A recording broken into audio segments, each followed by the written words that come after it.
नमस्कार मित्रांनो, राहुल कोळेकर यूट्यूब चॅनलमध्ये आपले सहर्ष स्वागत आहे। आज आपल्या पोल्ट्री शेडला पक्षी आलेला आहे। आपल्या कंपनीचा जो सुपरवायझर असतो तो असा पक्षी मोजून देत असतोय।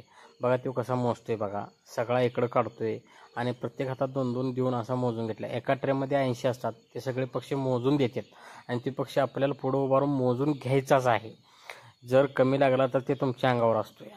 ते सगळं मोजून प्रत्येक राऊंडमध्ये तो टाकायला लागतोय। आता हे मोजून टाकायला लागलाय।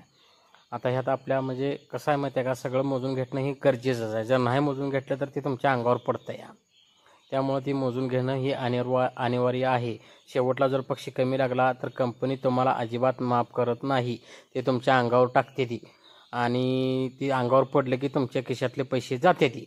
त्यामुळं ते आता काळा पक्षी आलाय बघा तो। आता ते कसं आहे माहिती आहे का, जर ते अंगावर पडलं तर ते आपल्या खिशातनं पैसे जाते, ते आपल्या अंगावर बिल जाते आणि इथली गावातली लोक म्हणते ते आम्हाला एखादा पक्षी द्या खायला।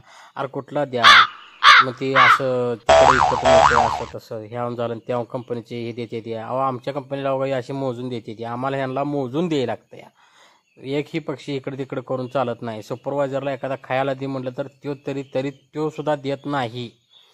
काय करायचं? त्यामुळे त्यांना काय म्हणायचं तर अशी टाटा करते ती, अजिबात नाही म्हणते ती। पक्षी एक सुद्धा त्यांनी जास्त देत नाही ती। त्यामुळे माझी सर्व मित्रांना विनंती आहे, पक्षी एखादा सुद्धा खायला कोणी मागू नका, अशी मोजून देते ती आणि मोजून द्यायला लागते त्यांना।